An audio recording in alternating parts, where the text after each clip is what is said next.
Assalamualaikum warahmatullahi wabarakatuh. Jumpa kembali dengan Talkshow Kesehatan Rumah Sakit Jiwa Daerah Dr. Arif Zainuddin Surakarta, Provinsi Jawa Tengah.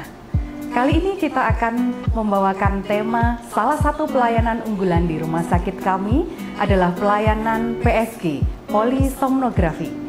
Hari ini telah hadir bersama kita meskipun beliau dua orang yang sangat super sibuk di rumah sakit kita, tetapi menyempatkan waktu untuk menemani talkshow kesehatan pada hari ini. Yang pertama kita sapa dulu Dr. Marta Ica Kertawari, spesialis neurologi, magister kesehatan, fellow intervensi nyeri. Selamat siang dokter. Selamat siang, halo Sobat Sehat Azhar. Oke, terima kasih dok. Yang kedua adalah Dr. Adriesti Herdayeta, spesialis kedokteran jiwa, magister hukum. Selamat siang dok. Selamat siang. Sehat dokter? Alhamdulillah. Semua sobat sehat jiwa rumah sakit asal dimanapun berada. Talkshow kesehatan hari ini sangat spesial karena kita berada di salah satu ruang perawatan VIP Rumah Sakit Jiwa Dr. Arif Zainuddin. Ya, salah satunya adalah ruangan dengan peralatan terbaru yang merupakan pelayanan unggulan, yaitu polisomnografi yang ada di tengah-tengah kita, ada di samping kiri saya. Teman-teman sobat sehat jiwa bisa melihat peralatan kami yang terbaru, yang tercanggih. Mari kita akan mengulik lebih dalam kepada dua narasumber tentang alat PSG ini. Oke, Dokter Ica mungkin yang pertama ya dok. Dokter mungkin bisa diberitahu nih, ini sebenarnya alat untuk apa sih dok? Ya, jadi alat di samping kanan saya itu namanya PSG atau singkatan dari polisomnografi. Secara mudah mungkin bisa diartikan bahwa alat ini adalah alat untuk mengukur tidur, jadi gitu ya. Apa saja yang diukur sebetulnya? Jadi sebetulnya yang diukur adalah stadium tidurnya, kemudian gangguan atau kelainan selama fase-fase tidur yang nantinya menjadikan dasar untuk terapi ataupun medikamentosa atau tata laksana lanjutan daripada gangguan tidur tersebut. Baik, terima kasih. Mungkin ini dari dokter sebagai seorang neurolog ya dok. Kita mungkin akan disambung dari dokter Eta, mungkin yang bagian jiwa ya dok. Apa sih sebenarnya kalau pasien-pasien yang bisa untuk tata laksana atau pemeriksaan untuk PSG ini dok? Monggo dok. Ya, baik. Jadi ketika seseorang mengalami insomnia, itu tidak bisa tidur ya. Yang pertama dia datangi untuk psikiater. Tapi kemudian psikiater melakukan pemeriksaan dan sampai kepada kesimpulan kira-kira apa penyebab dari insomnia-nya. Tapi kadang-kadang pada beberapa pasien ada yang namanya insomnia primer. Kita tidak tahu mengapa dia mengalami insomnia. Nah, disitulah maka kita perlu PSG untuk mengetahui sebenarnya apa sih penyebab insomnia yang dia derita. Apakah ketika depresi sudah disingkirkan, cemas disingkirkan, gangguan psikologi sudah disingkirkan, tetapi kenapa dia masih mengalami insomnia? Itu yang harus dibicarakan. Oke, baik. Sepertinya sangat menarik. Mungkin kita mau tanya nih dokter Ica, sebenarnya alat ini itu apakah hanya untuk dewasa? Yang tadi disebutkan ada stadium tidur. Sebenarnya kalau anak-anak itu ada permasalahan nggak sih dok? Mungkin bisa diberi contoh dokter? Oh iya. Jadi kita kalau bicara tidur kita harus bicara tentang stadium tidur. Jadi stadium tidur itu ada 4 stadium gitu ya. Untuk stadium 1 dan sampai stadium 3 itu termasuk yang namanya nanti non-rapid eye movement. Jadi ketika stadium tersebut yang namanya non-rapid itu matanya bergerak lambat. Kemudian nanti kalau sudah masuk lebih dalam di stadium keempat nanti namanya rapid eye movement. Jadi gerak bola matanya akan lebih cepat. Dan itu bisa sebenarnya stadium tidur itu kalau yang punya anak-anak nih ya, orang tua itu kalau lihat bayinya atau anak balitanya tidur itu nanti dilihat matanya saja. Begitu nanti matanya itu awal-awal tidur kan gerakannya lambat. Nah itu masih stadium-stadium awal gitu ya. Kemudian nanti kalau sudah stadium lanjut gerakan bola matanya itu akan cepat gitu ya. Terus kemudian seperti tadi ya menyambung dokter Eta, untuk di kasus neurologi kita gampangnya itu membagi menjadi 3 gitu ya. Jadi tidur itu kalau kekurangan seperti yang dokter Eta tadi sebutkan adalah insomnia. Kemudian kalau terlalu berlebihan itu namanya hipersomnia. Kemudian yang ketiga itu adalah gangguan tidur lainnya, misalnya karena yang paling terkenal itu adalah OSA atau obstructive sleep apnea. Jadi sewaktu dia tidur dia merasa tidurnya itu tidak cukup. Karena apa? Ya itu tadi, ternyata setelah kita beri pemeriksaan tambahan PSG ini ternyata ada sleep apnea. Itu yang namanya, atau kalau gampangnya itu namanya ngorok kalau tidur. Itu. Baik. Kemudian Ya. kalau yang lain mungkin ya karena pengaruh obat gitu ya, atau sleep hygiene yang kurang baik, itu juga bisa menjadikan orang tersebut ada gangguan tidur. Nah, PSG ini memang kalau secara global, memang PSG ini tujuannya untuk mengukur tidur di malam hari. Baik ya dok. Bukan mengukur tidur siang, tidak. Iya. Karena di dalam suatu siklus tidur malam itu memang akan terjadi pengulangan dari rapid eye movement dan non-rapid eye movement. Jadi Baik. itu nanti akan dilihat tahapan tidurnya lah. Yang kurang itu yang mana, kemudian apakah ada gangguan tidur tadi yang saya sebutkan tadi, apakah ada sleep apnea-nya, kemudian yang ketiga apakah dia mudah sekali tidur, ya itu nanti bisa kelihatan nih pakai alat PSG ini.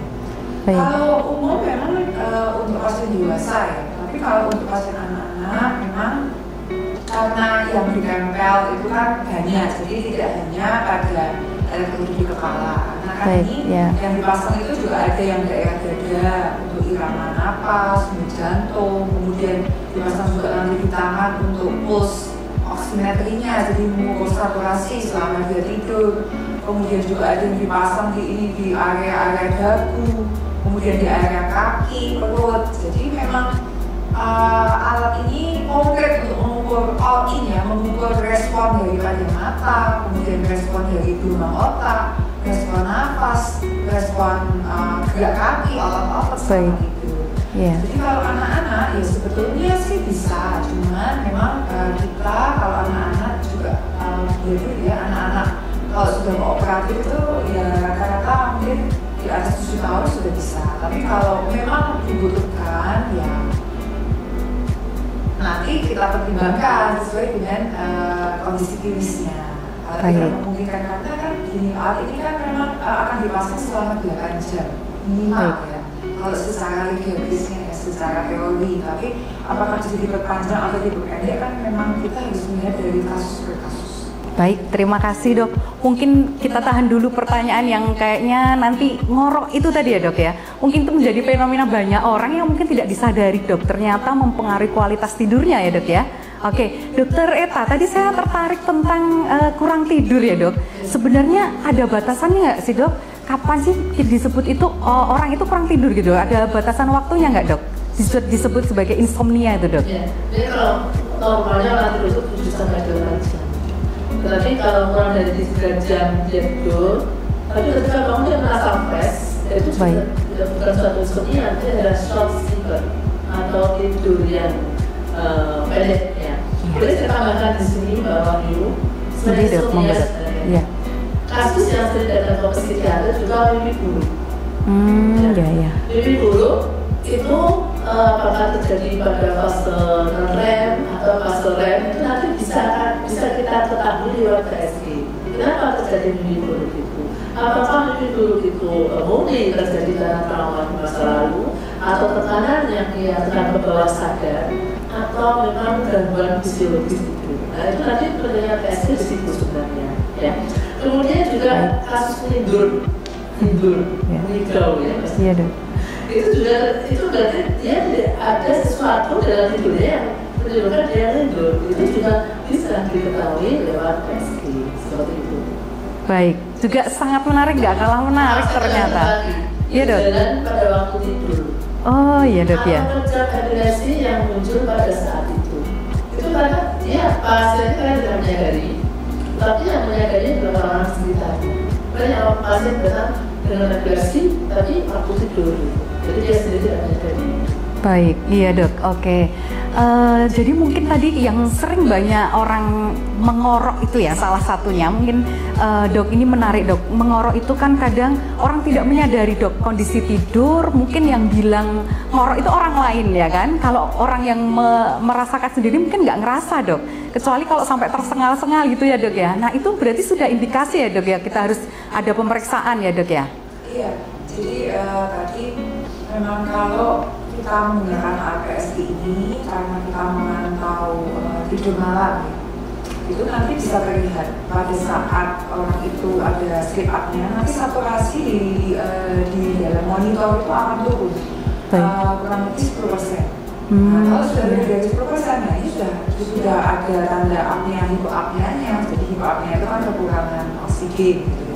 Nanti kita hitung selama satu siklus tidur itu indeks untuk apnea, hipoapneanya.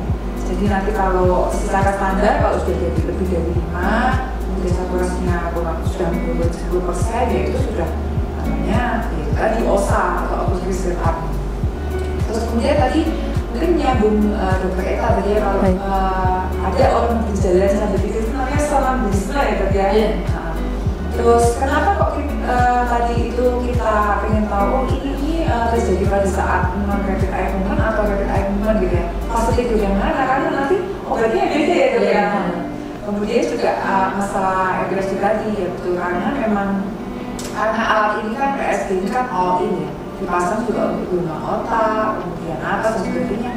Ini sekalian juga bisa kita lihat nih, oh ini sebenarnya jangan-jangan orang ini merasa tidurnya tidak cukup, oh jangan-jangan karena dia juga mengalami kejang epilepsi pada saat itu bisa jadi. Jadi multi diagnosis sebenarnya alat ini dan bermanfaat untuk ya tadi itu plan ke depannya, obat apa yang diberikan, kemudian tata laksana atau terapi tambahan, itu juga kita saling bekerjasama sebenarnya untuk dokter neurologi dan psikiatri. Iya, saya rasa betul sekali mungkin ya kesimpulan dari yang dokter sampaikan bahwa ternyata penyakit-penyakit yang tadi disebutkan itu memang harus kolaborasi dua lini ini ya, dokter syaraf juga dokter jiwa ini berkolaborasi untuk membantu pasien-pasien yang tadi mengalami ngorok, kemudian juga mimpi buruk dan seterusnya. Dokter Eta, mungkin saya mau sambung ini dok, tadi untuk pasien-pasien jiwa mungkin ya dok, ini kan tadi seperti yang disampaikan dokter Ica bahwa pasien ini harus tidur malam ya dok ya. Nah padahal pasien-pasien itu juga banyak yang mengkonsumsi obat. Apakah masih boleh dok untuk mengkonsumsi obat atau bagaimana dok? Mungkin pemeriksaannya ya, kita mungkin tadi belum ada bayangan gimana sih pemeriksaannya untuk selama di rumah sakit seperti itu. Oh iya, enggak, dok. Saya menjelaskan pemeriksanya ya. Yang penting harus operatif pasiennya ya. Karena kita ketika dilakukan pengukuran PSG ini 8 jam dengan banyak kabel yang dipasang kemana-mana. Pasien, ya, saya bisa memahami bahwa kadang-kadang dengan banyak kabel justru malah tidak bisa tidur. Tidak, kemungkinan seperti itu tidak tertutup. Ya. Tapi kalau pasien yang kooperatif, kemudian nanti ada interpretasi hasilnya, akan diketahui apa sebenarnya penyebab dari gangguan tidur itu. Ini sebenarnya bukan cuma alat diagnosis, tapi juga bisa sebagai alat mengukur kemajuan terapi. Misalnya pada pasien depresi, insomnia, dia sudah gejala depresi sudah membaik, sudah bersemangat, sudah bisa melakukan hobinya, tetapi kenapa dia masih mengalami gangguan tidur, itu nanti bisa dilihat. Juga bisa digabungkan dengan parameter-parameter lain, misalnya parameter imunologi, misalnya kadar interleukin, kadar serotonin dan sebagainya. Wow, tambah menarik ternyata ya dok ya. Oke dokter, mungkin tadi ya bahwa ternyata hasilnya nanti itu akan mempengaruhi tata laksana. Dokter, apakah sebenarnya tadi disampaikan itu memang bisa ini ya dok, kayak misalnya ngorok kayak itu bisa berkurang ya dok nanti kalau sudah dapat apa hasil kemudian ketemu obatnya gitu dok? Coba seperti apa dok? Mungkin kita pengen tahu dok. Ya, kalau kita bicara tentang OSA itu kalau memang sudah diagnosis tentu saja kita harus pakai alat yang namanya CPAP. Oke. Jadi alat tersebut ya untuk kasus-kasus yang ketika pasien itu mengalami sleep apnea, ya alat CPAP ini akan berguna untuk meningkatkan tadi ya saturasi oksigennya tadi yang berkurang. Karena seperti diketahui kalau memang pasien itu OSA, namanya OSA itu kan salah satu faktor resiko untuk penyakit vaskuler. Ya vaskuler itu juga arti kata ya salah satu faktor resiko terkena stroke gitu ya secara mudah. Nah itu juga harus dilakukan terapi ya. Biasanya si pasien-pasien OSA ini kalau gampangannya tuh dilihat dari secara fisik tuh ya berat badannya berlebih ya. Biasanya rata-rata lebih banyak di pria gitu ya. Baik. Kemudian lehernya pendek. Leher pendek, iya dok. Jadi lebih mudah untuk terkena OSA tadi. Terus kemudian tadi saya mungkin menyambung dokter kita tadi, untuk persiapan alat ini sebenarnya begini, pasien itu diminta kalau mungkin ini untuk kasus psikiatri beda ya seperti kasus umum di neurologi ya. Biasanya pasien nanti akan dihubungi 2 jam, jadi mohon 2 jam sebelum waktunya tidur. Mungkin kalau bisa bionya tidak tidur siang. Jadi nanti supaya bio mempermudah perekaman pada saat tidur malam selama 8 jam. Kemudian sleep hygiene-nya seperti misalnya obat-obat yang ataupun makanan yang bisa membuat dia jadi tidak tidur gitu. Orang tidurnya saya konsumsi kafein, kemudian rokok ataupun obat-obat lain gitu ya. Ya sekiranya bisa flu gitu ya, bisa membuat beliaunya ngantuk itu, karena kan kita butuh ini istilahnya diagnostik yang secara jelas, jadi bukan dipengaruhi oleh obat. Baik, ya. Neurologi ya. Jadi pengen tahu basic standarnya pasien ini tidur itu seperti apa. Jadi memang ada beberapa obat yang nanti tidak bisa diberikan sebelumnya, kemudian juga nanti yang obat-obat yang harus dihindari itu bisa dikonsultasikan dulu sebelum pasien tersebut dihanapkan gitu ya. Baik. Dan sifatnya kan ini one day care. Gitu ya. Jadi nanti memang menurutnya sih kalau misalnya pasien itu bisa tidur jam 10, nanti jam 8 itu sudah persiapan gitu. Dan tentu saja di RSUD Azad ini ruangannya sudah di setting sebagaimana mestinya ya, dengan mungkin dengan AC, nyaman ya dok. Mungkin dengan ya kalau suka yang ada musik mendayu-dayu gitu ya. Karena orang tidur itu kan tidak semua orang sama ya. Kadang ada yang suka gelap gitu ya. Maksudnya tidak ada cahaya sekali. Kadang ada yang suka remang-remang. Ada yang harus justru lampunya harus menyala gitu. Jadi dibuat sebagaimana mestinya kesukaan pasien. Baik. Tadi ya perekaman kita berjalan sesuai dengan sebagaimana mestinya. Nanti ini kasur juga udah dibuat empuk dengan ada bata dan guling gitu ya. Jadi memang ya seperti kalau kita tidur malam seperti biasa aja. Jadi supaya kita bisa mengetahui secara jelas ini sebetulnya standarnya pasien ini apabila tidak diberikan vitamin losa atau obat ya. Itu seberapa sih sebenarnya ukuran untuk siklus hidupnya? Baik, kita sambung ke dokter Eta. Dokter, sebenarnya dari yang kita sampaikan banyak tadi dokter ya, apakah sebenarnya ada kontraindikasi dok atau orang ini nggak bisa nih untuk dilakukan PSG? Mungkin monggo dokter. Baik, jadi secara umum PSG itu memang tidak invasif. Jadi secara umum pula tidak ada kontraindikasi pasien untuk melakukan PSG. Tetapi harus operasi. Itu saja. Oke. Tidak ada yang iya dok, dan mungkin mau juga ya dok tadi ya, harus mau, kalau nggak mau nanti pasang banyak kabel sulit ya dok ya, ini diambilin lagi tadi yang kooperatif tadi ya. Mungkin ini pertanyaan ke dokter Ica, bagaimana sih dok cara mendaftar biar pasien-pasien mungkin teman-teman yang ada di rumah pengen tahu sih kalau bisa dapat pemeriksaan PSG itu caranya seperti apa, monggo dokter. Jadi pemeriksaan PSG ini nanti juga ada pengantar ya, karena ini ada mondok, jadi ya maksudnya adalah masuk rawat inap karena tadi ya harus tidur minimal kan 8 jam ya, harus disesuaikan. Jadi nanti sebelum pasien dilakukan PSG bisa juga konsultasi dulu ke kami, bisa ke dokter psikiatri maupun saya ke dokter neurologi, nanti mungkin sesuai dengan per kasus atau sesuai kenyamanan gitu ya. Kalau insomnia sih saya rasa bisa lah, dokter psikiatri dulu boleh, dokter neurologi juga boleh. Nanti kita beri sekilas gambaran tentang pemeriksaan PSG ini, kemudian nanti kita beritahu tata cara ya. Karena kan ada juga orang pengennya cepat tidur, padahal kan belum tentu kalau tidurnya itu tidurnya malam, karena nanti 2 jam sebelumnya datangnya saja. Nah, butuh persiapan. Kemudian barang itu kadang kan ada kesukaan ya, aku nggak bisa tidur kalau nggak pakai bantal, itu bisa dibawa juga ya untuk memberikan kenyamanan tidur. Nanti kami kasih pengantar monggo, dan tentu saja ini di ruang VIP yang ruangannya bersih dan benar-benar nyaman ya, mendukung tadi ya pemeriksaan PSG. Nanti setelah ada pengantar dari kami, bisa ditindaklanjuti oleh perawat yang ada di VIP untuk persiapan dalam perekaman PSG. Kita juga perlu berbangga hati di Solo Raya ini yang punya PSG hanya beberapa, dan kita ini yang termasuk yang punya PSG satu-satunya di Solo Raya. Keren ya dok. Ya tuh, jadi kalau sobat sehat yang ada di sekitar Solo dan sekitarnya, silakan memanfaatkan fasilitas terbaru dari kami supaya tetap sehat, makin sehat dan terbebas dari gangguan tidur. Nah itu ya, oke. Luar biasa sekali, sepertinya kita sudah sampai di penghujung. Sebelum kita tutup, kita berikan waktu untuk closing statement. Monggo Dokter Eta, kami mohon untuk closing statement.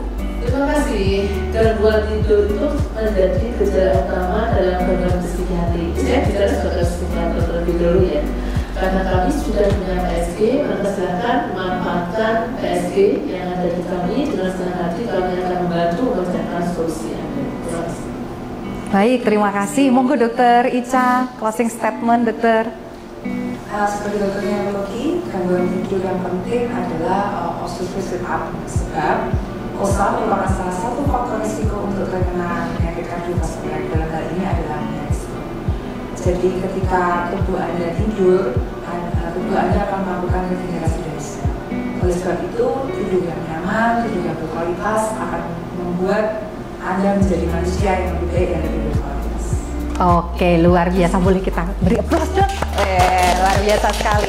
Oke, Sobat Sehat Jiwa, tentunya sudah sangat jelas sekali apa yang disampaikan oleh dua orang narasumber kita yang sangat kompeten. Satu dari kedokteran jiwa dan satu dari neurolog yang bekerja di rumah sakit kami, di Rumah Sakit Jiwa Daerah Dr. Arif Zainuddin, Provinsi Jawa Tengah. Bagi Sobat Sehat Jiwa dimanapun Anda berada, jika nanti ada permasalahan tentang gangguan tidur, maka bisa kontak kami di hotline service kami yang ada di bawah ini. Oke, terima kasih dokter atas waktunya. Sampai jumpa lain waktu. Oke, Sobat Sehat Jiwa, kita sudah sampai di penghujung. Saya cukupkan. Assalamualaikum warahmatullahi wabarakatuh.